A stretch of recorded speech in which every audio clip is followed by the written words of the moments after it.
भगवान धर्मनाथ मघवा चक्रवर्ती सनत कुमार चक्रवर्ती चरित पर्व 61 कथा। जिन धर्मनाथ भगवान से अत्यंत निर्मल उत्तम क्षमा आदि 10 धर्म उत्पन्न हुए, वे धर्मनाथ भगवान हम लोगों का अधर्म दूर कर हमारे लिए सुख प्रदान करें। पूर्व घातकीखंड द्वीप के पूर्व विदेह क्षेत्र में नदी के दक्षिण तट पर एक वत्स नाम का देश है। उसमें सुसीमा नाम का महानगर है। वहाँ राजा दशरथ राज्य करता था।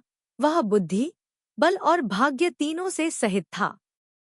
चूंकि उसने समस्त शत्रु अपने वश कर लिए थे, इसलिए युद्ध आदि के उद्योग से रहित होकर वह शांति से रहता था। प्रजा की रक्षा करने में सदा उसकी इच्छा रहती थी और वह बंधुओं तथा मित्रों के साथ निश्चिंततापूर्वक धर्म प्रधान सुखों का उपभोग करता था। एक बार वैशाख शुक्ल पूर्णिमा के दिन सब लोग उत्सव मना रहे थे। उसी समय चंद्र ग्रहण पड़ा। उसे देखकर राजा दशरथ का मन भोगों से एकदम उदास हो गया। यह चंद्रमा सुंदर है, कुवलयोनील कमलों पक्ष में महीमंडल को आनंदित करने वाला है और कलाओं से परिपूर्ण है। जब इसकी भी ऐसी अवस्था हुई है, तब अन्य पुरुष की क्या अवस्था होगी। ऐसा मानकर उसने महारथ नामक पुत्र के लिए राज्यभार सौंपा और स्वयं परिग्रह रहित होने से भारहीन होकर संयम धारणा कर लिया। उसने 11 अंगों का अध्ययन कर 16 कारण भावनाओं का चिंतन किया। तीर्थंकर नामक पुण्य प्रकृति का बंध किया और आयु के अंत में समाधिमरण कर अपनी बुद्धि को निर्मल बनाया। अब वह सर्वार्थ सिद्धि में अहमिंद्र हुआ।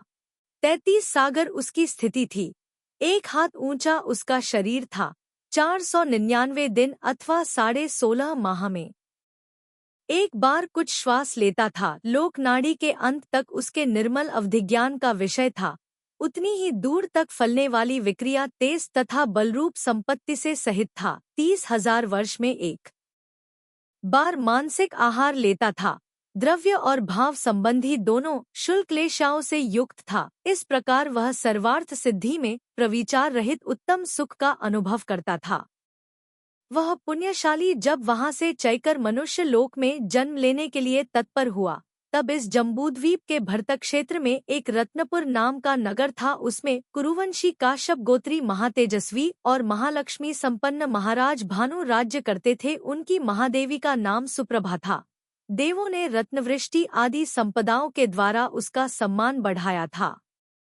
रानी सुप्रभा ने वैशाख शुल्क त्रयोदशी के दिन रेवती नक्षत्र में प्रात काल के समय 16 स्वप्न देखे। जागकर उसने अपने अवधिज्ञानी पति से उन स्वप्नों का फल मालूम किया और ऐसा हर्ष का अनुभव किया मानो पुत्र ही उत्पन्न हो गया हो। उसी समय अंतिम अनुत्तर विमान से सर्वार्थ सिद्धि चलकर वह अहमिंद्र रानी के गर्भ में अवतीर्ण हुआ। इंद्रों ने आकर गर्भ कल्याणक का उत्सव किया। 9 माह बीत जाने पर माघ शुक्ला त्रयोदशी के दिन गुरुयोग में उसने अवधिज्ञान रूपी नेत्रों के धारक पुत्र को उत्पन्न किया। उसी समय इंद्रों ने सुमेरु पर्वत पर ले जाकर बहुत भारी सुवर्ण कलशों में भरे हुए क्षीर सागर के जल से उनका अभिषेक कर आभूषण पहनाए तथा हर्ष से धर्मनाथ नाम रखा। जब अनंतनाथ भगवान के बाद 4 सागर प्रमाण काल बीत चुका और अंतिम प्रलय का आधा भाग जब धर्मरहित हो गया, तब धर्मनाथ भगवान का जन्म हुआ था। उनकी आयु भी इसी अंतराल में शामिल थी। उनकी आयु 10 लाख वर्ष की थी। शरीर की कांति सुवर्ण के समान थी। शरीर की ऊंचाई 180 हाथ थी।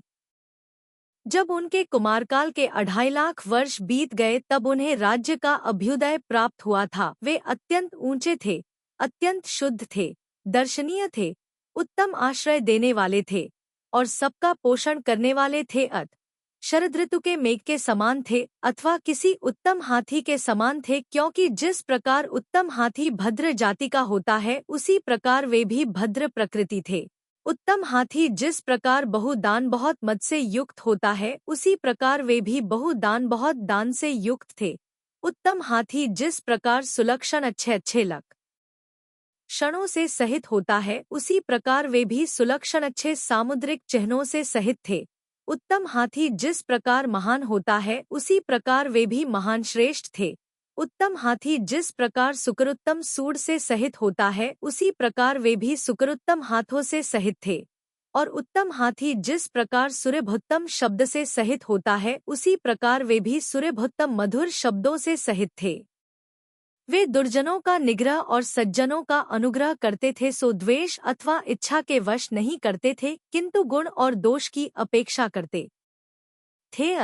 निग्रह करते हुए भी वे प्रजा के पूज्य थे। उनकी समस्त संसार में फैलने वाली कीर्ति यदि लता नहीं थी तो वह कवियों के प्रवचन रूपी जल के सेक से आज भी क्यों बढ़ रही है। सुख से संभोग करने के योग्य तथा अपने गुणों से अनुरक्त पृथ्वी उनके लिए उत्तम नायिका के समान इच्छानुसार फल देने वाली थी।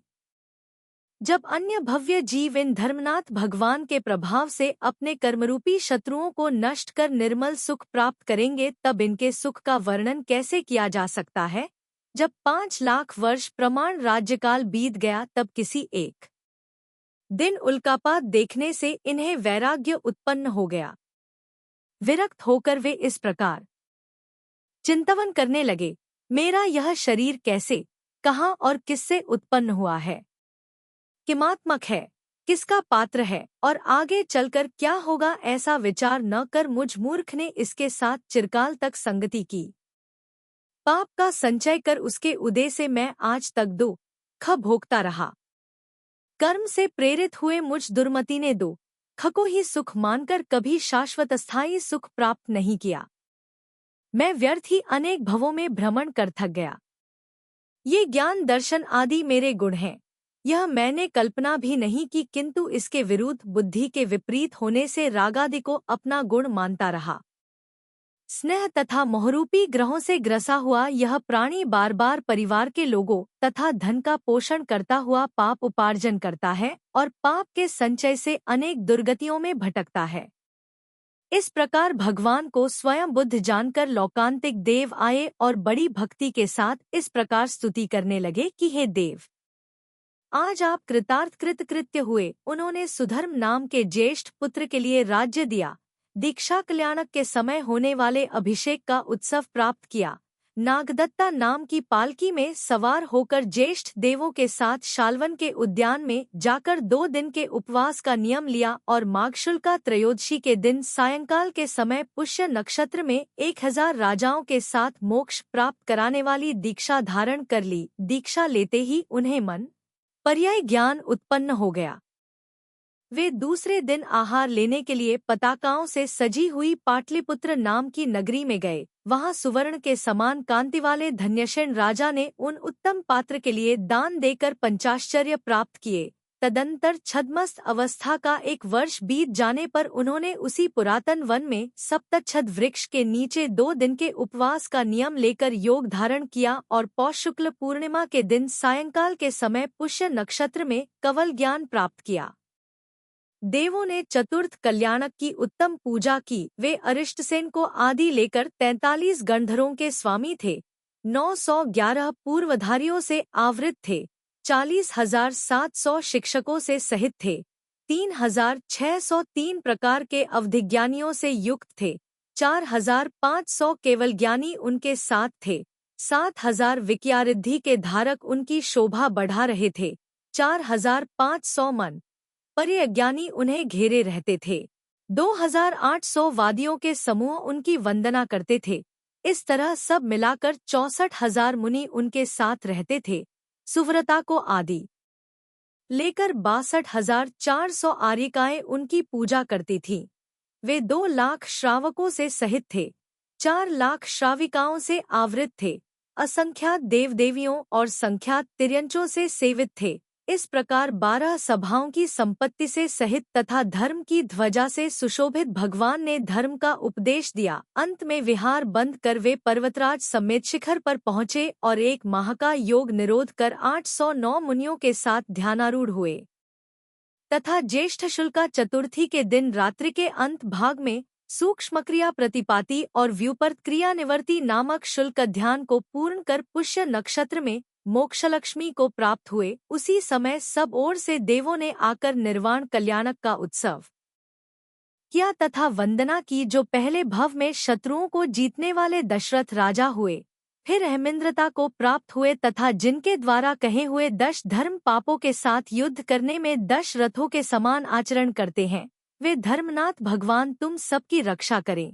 जिन्होंने समस्त घातियां कर्म नष्ट कर दिए हैं, जिनका केवल ज्ञान अत्यंत निश्चल है, जिन्होंने श्रेष्ठ धर्म का प्रतिपादन किया है, जो तीनों शरीरों के नष्ट हो जाने से अत्यंत निर्मल है, जो स्वयं अनंत सुख से संपन्न है और जिन्होंने समस्त आत्माओं को शांत कर दिया है, ऐसे धर्मनाथ जिनेंद्र तुम सबके लिए अनंत सुख प्रदान करें। अथानंतर इन्हीं धर्मनाथ भगवान के तीर्थ में श्रीमान सुदर्शन नाम का बलभद्र तथा सभा में सबसे बलवान पुरुष सिंह नाम का नारायण हुआ। अतः यहाँ उनका 3 भव का चरित कहता हूँ। इसी राजगृह नगर में राजा सुमित्र राज्य करता था। वह बड़ा अभिमानी था, बड़ा मल्ल था। उसने बहुत मल्लों को जीत लिया था, इसलिए परीक्षक लोग उनकी पूजा किया करते थे, उसे पूज्य मानते थे। वह सदा दूसरों को तृण के समान तुच्छ मानता था और दुष्ट हाथी के समान मदोन्मत्त था। किसी समय मद से उद्धत तथा मल्लयुद्ध को जानने वाला राजसिंह नाम का राजा उसका गर्व शांत करने के लिए राजगृह नगरी में आया। उसने बहुत देर तक युद्ध करने के बाद रंगभूमि में स्थित राजा सुमित्र को हरा दिया, जिससे वह दांत उखाड़े हुए हाथी के समान बहुत दुखी हुआ। मान भंग होने से उसका हृदय एकदम टूट गया। वह राज्य का भार धारण करने में समर्थ नहीं रहा। उसने राज्य पर पुत्र को नियुक्त कर दिया, सो ठीक ही है, क्योंकि मान ही मानियों के प्राण हैं। निर्वेद भरा हुआ राजा सुमित्र कृष्णाचार्य के पास पहुंचा और उनके द्वारा कहे हुए धर्मोपदेश को सुनकर दीक्षित हो गया, सो ठीक ही है, क्योंकि मनस्वी मनुष्यों को यही योग्य है। यद्यपि उसने क्रमक्रम से सिंह निष्क्रीडित आदि कठिन तप किए तो भी उसके हृदय में अपने पराजय का संकेश बना रहा। अंत में उसने ऐसा विचार किया कि यदि मेरी इस तपश्चर्या का फल अन्य जन्म में प्राप्त हो तो मुझे ऐसा महान बल और पराक्रम प्राप्त होवे जिससे मैं शत्रुओं को जीत सकूं। ऐसा निदान कर वह संन्यास से मरा और महेंद्र स्वर्ग में 7 सागर की स्थिति वाला देव हुआ। वह वहां भोगों को भोगता हुआ चिरकाल तक सुख से स्थित रहा। तदंतर इसी जम्बूद्वीप में मेरु पर्वत के पूर्व की ओर वीतशोकापुरी नाम की नगरी है। उसमें ऐश्वर्यशाली नरवृषभ नाम का राजा राज्य करता था। उसने बाह्याभ्यंतर प्रकृति के कोप से रहित राज्य भोगा, बहुत भारी सुख भोगे और अंत में विरक्त होकर समस्त राज्य त्याग दिया और दंवर मुनिराज के पास दिगंबर दीक्षा धारण कर ली। अपनी विशाल आयु कठिन तप से बिताकर वह सहस्त्रार स्वर्ग में 18 सागर की स्थिति वाला देव हुआ। प्राणप्रिय देवांगनाओं को निरंतर देखने से उसने अपने टिपकार रहित नेत्रों का फल प्राप्त किया और आयु के अंत में शांतचित्त होकर इसी जम्बूद्वीप के खगपुर नगर के इक्ष्वाकुवंशी राजा सिंहसेन की विजया रानी से सुदर्शन नाम का पुत्र हुआ। इसी राजा की अंबिका नाम की दूसरी रानी के सुमित्रा का जीव नारायण हुआ।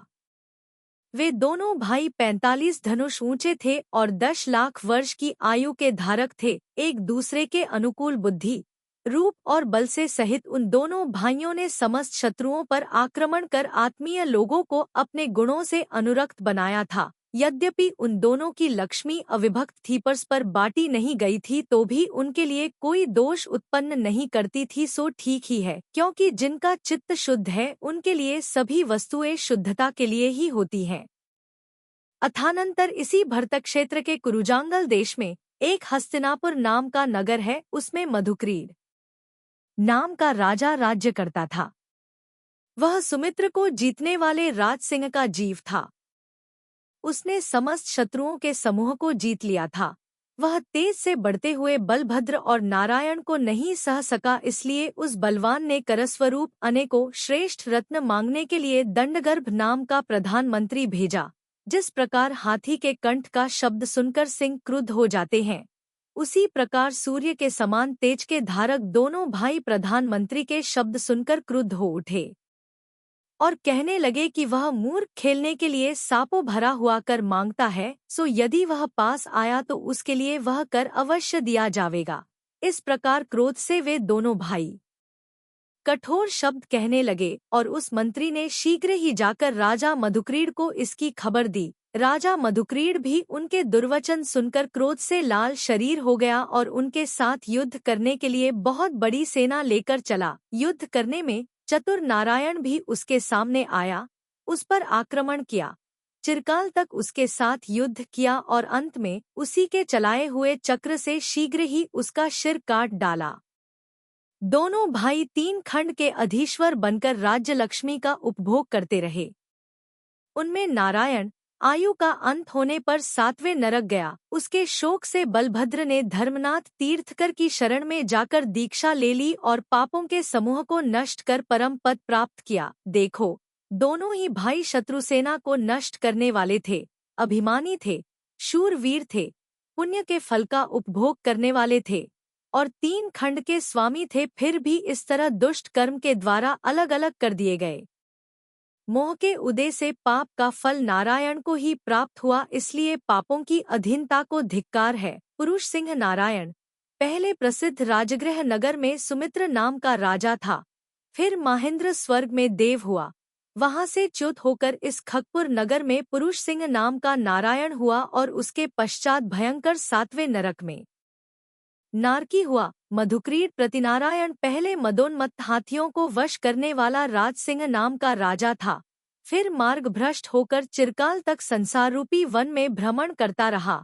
तदंतर धर्म मार्ग का अवलंबन कर हस्तिनापुर नगर में मधुक्रीड हुआ और उसके पश्चात दुर्गति को प्राप्त हुआ। सुदर्शन बलभद्र पहले प्रसिद्ध वीतशोक नगर में नरवृषभ नामक राजा था, फिर चिरकाल तक घोर तपश्चरण कर सहस्त्रार स्वर्ग में देव हुआ, फिर वहां से चय कर खगपुर नगर में शत्रुओं का पक्ष नष्ट करने वाला बलभद्र हुआ और फिर क्षमा का घर होता हुआ मरणहित होकर क्षायिक सुख को प्राप्त हुआ। इन्हीं धर्मनाथ तीर्थंकर के तीर्थ में तीसरे मघवा चक्रवर्ती हुए, इसलिए तीसरे भव से लेकर उनका पुराण कहता हूँ।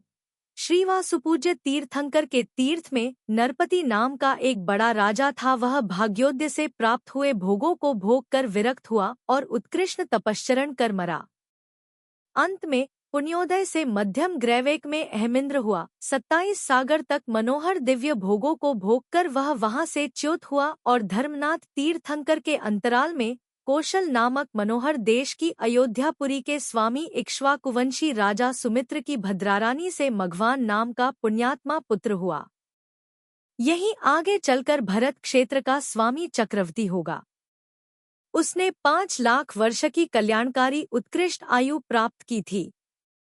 40.5 धनुष ऊंचा उसका शरीर था, सुवर्ण के समान शरीर की कांति थी। वह प्रतापी 6 खंडों से सुशोभित पृथ्वी का पालन कर 14 महारत्नों से विभूषित एवं 9 निधियों का नायक था। वह मनुष्य, विद्याधर और इंद्रों को अपने चरण युगल में झुकाता था। चक्रवर्तियों की विभूति के प्रमाण में कही हुई 96,000 देवियों के साथ इच्छानुसार 10 प्रकार के भोगों को भोगता हुआ वह अपने मनोरथ पूर्ण करता था। किसी एक दिन मनोहर नामक उद्यान में अकस्मात अभ्यघोष नामक केवली पधारे। उस बुद्धिमान ने उनके दर्शन कर 3 प्रदक्षिणाएं दी, वंदना की, धर्म का स्वरूप सुना, उनके समीप तत्वों के सद्भाव का ज्ञान प्राप्त किया, विषयों से अत्यंत विरक्त होकर प्रियमित्र नामक पुत्र के लिए साम्राज्य पद की विभूति प्रदान की और बाह्याभ्यंतर परिग्रह का त्याग कर संयम धारण कर लिया। वह शुद्ध सम्यक दर्शन तथा निर्दोष चरित्र का धारक था, शास्त्र ज्ञान रूपी संपत्ति से सहित था। उसके द्वितीय शुक्ल ध्यान के द्वारा ज्ञानावरण, दर्शनावरण और अंतराय इन 3 घातिया कर्मों का विघात कर दिया था। अब वे 9 केवल लब्धियों के स्वामी हो गए तथा धर्मनाथ तीर्थकर के समान धर्म का उपदेश देकर अनेक भव्य जीवों को अतिशय श्रेष्ठ मोक्ष पदवी प्राप्त कराने लगे। अंत में शुक्ल ध्यान के तृतीय और चतुर्थ भेद के द्वारा उन्होंने अघाती चतुष्क का क्षय कर दिया और पुण्य पाप कर्मों से विनिर्मुक्त होकर अविनाशी मोक्ष प्राप्त किया। तीसरा चक्रवर्ती मघवा पहले वासुपूज्य स्वामी के तीर्थ में नरपति नाम का राजा था, फिर उत्तम शांति से युक्त श्रेष्ठ चारित्र के प्रभाव से बड़ी रिद्धि का धारक अहमिंद्र हुआ, फिर समस्त पूर्ण ये से युक्त मघवा नाम का तीसरा चक्रवर्ती हुआ और तत्पश्चात मोक्ष के श्रेष्ठ सुख को प्राप्त हुआ। अथानंतर मघवा चक्रवर्ती के बाद ही अयोध्या नगरी के अधिपति सूर्य वंश के शिरोमणि राजा अनंतवीर्य की सहदेवी रानी के 16वें स्वर्ग से आकर सनतकुमार नाम का पुत्र हुआ। वह चक्रवर्ती की लक्ष्मी का प्रिय वल्लभ था। उसकी आयु 3 लाख वर्ष की थी और शरीर की ऊंचाई पूर्व चक्रवर्ती के शरीर की ऊंचाई के समान 42.5 धनुष थी। सुवर्ण के समान कांति वाले उस चक्रवर्ती ने समस्त पृथ्वी को अपने अधीन कर लिया था। 10 प्रकार के भोग के समागम से उसकी समस्त इंद्रियां संतृप्त हुई थी। वह याचकें के संकल्प को पूर्ण करने वाला मानो बड़ा भारी कल्पवृक्ष ही था। हिमवान पर्वत से लेकर दक्षिण समुद्र तक की पृथ्वी के बीच जितने राजा थे उन सबके ऊपर आधिपत्य को विस्तृत करता हुआ वह बहुत भारी लक्ष्मी का उपभोग करता था। इस प्रकार इधर इनका समय सुख से व्यतीत हो रहा था, उधर सौधर्म इंद्र की सभा में देवों ने सौधर्मेंद्र से पूछा कि क्या कोई इस लोक में सनत कुमार इंद्र के रूप को जीतने वाला है। सौधर्मेंद्र ने उत्तर दिया कि हाँ, सनत कुमार चक्रवर्ती सर्वांग सुंदर है। उसके समान रूप वाला पुरुष कभी किसी ने स्वप्न में भी नहीं देखा है। सौधर्मेंद्र के वचन सुनकर 2 देवों को कौतूहल उत्पन्न हुआ और वे उसका रूप देखने की इच्छा से पृथ्वी पर आए। जब उन्होंने सनत कुमार चक्रवर्ती को देखा तब सौधर्मेंद्र का कहना ठीक है, ऐसा कहकर वे बहुत ही हर्षित हुए। उन देवों ने सनत कुमार चक्रवर्ती को अपने आने का कारण बतलाकर कहा कि हे बुद्धिमान चक्रवर्तिन, चित्त को सावधान कर सुनिए, यदि इस संसार में आपके लिए रोग, बढ़ापा, दुख तथा मरण की संभावना न हो तो आप अपने सौंदर्य से तीर्थंकर को भी जीत सकते हैं। ऐसा कहकर वे दोनों देव शीघ्र ही अपने स्थान पर चले गए। राजा सनत कुमार उन देवों के वचनों से ऐसा प्रतिबुद्ध हुआ मानो काललब्धि ने ही आकर उसे प्रतिबुद्ध कर दिया हो। वह चिंतन करने लगा कि मनुष्यों के रूप, यौवन, सौंदर्य, संपत्ति और सुख आदि बिजली रूप लता के विस्तार से पहले ही नष्ट हो जाने वाले हैं। मैं इन नश्वर संपत्तियों को छोड़कर पापों का जीतने वाला बनूंगा और शीघ्र ही इस शरीर को छोड़कर अशरीर अवस्था को प्राप्त होऊंगा। ऐसा विचार कर उन्होंने देवकुमार नामक पुत्र के लिए राज्य देकर शिवगुप्त जिनेंद्र के समीप अनेक राजाओं के साथ दीक्षा ले ली। वे अहिंसा आदि 5 महाव्रतों से पूज्य थे, ईर्ष्या आदि 5 समितियों का पालन करते थे, 6 आवश्यकों से उन्होंने अपने आप को वश कर लिया था, इंद्रियों की संतति को रोक लिया था, वस्त्र का त्याग कर रखा था। वे पृथ्वी पर शयन करते थे, कभी दातौन नहीं करते थे, खड़े खड़े एक बार भोजन करते थे। इस प्रकार 28 मूल गुणों से अत्यंत शोभायमान थे। 3 काल में योगधारण करना, वीरासन आदि आसन लगाना तथा एक करवट से सोना आदि शास्त्रों में कहे हुए उत्तर गुणों का निरंतर यथायोग्य आचरण करते थे। वे पृथ्वी के समान क्षमा के धारक थे, पानी के समान आश्रित मनुष्यों के संताप को दूर करते थे, पर्वत के समान अकम्प थे, परमाणु के समान निसंग थे, आकाश के समान निर्लेप थे, समुद्र के समान गंभीर थे, चंद्रमा के समान सबको आह्लादित करते थे, सूर्य के समान देदीप्यमान थे, तपाए हुए सुवर्ण के समान भीतर बाहर शुद्ध थे, दर्पण के समान समदर्शी थे, कछुए के समान संकोची थे, सांप के समान कहीं अपना स्थिर निवास नहीं बनाते थे, हाथी के समान चुपचाप गमन करते थे, श्रीगाल के समान सामने देखते थे, उत्तम सिंह के समान शूरवीर थे और हरिण के समान सदा विनिद्र जागरूक रहते थे। उन्होंने सब परिचय जीत लिए थे, सब उपसर्ग सह लिए थे और विक्रिया आदि अनेक रिद्धियां प्राप्त कर ली थी। उन्होंने क्षपक श्रेणी पर आरूढ़ होकर 2 शुक्लध्यानों के द्वारा घातिया कर्मों को नष्ट कर केवल ज्ञान उत्पन्न किया था। तदंतर अनेक देशों में विहार कर अनेक भव्य जीवों को समीचीन धर्म का उपदेश दिया और कुमार्ग में चलने वाले मनुष्यों के लिए दुर्गम मोक्ष का समीचीन मार्ग सबको बतलाया। जब उनकी आयु अंतर्मुहूर्त की रह गई तब तीनों योगों का निरोध कर उन्होंने समस्त कर्मों के क्षय से प्राप्त होने वाला अविनाशी मोक्षपद प्राप्त किया। जिन्होंने अपने जिनेंद्र के समान शरीर से सनत कुमार इंद्र को जीत लिया, जिन्होंने अपने पराक्रम के बल से दिशाओं के समूह पर आक्रमण किया और धर्मचक्र द्वारा पापों का समूह नष्ट किया, वे श्री संत कुमार भगवान तुम सबके लिए शीघ्र ही लक्ष्मी प्रदान करें।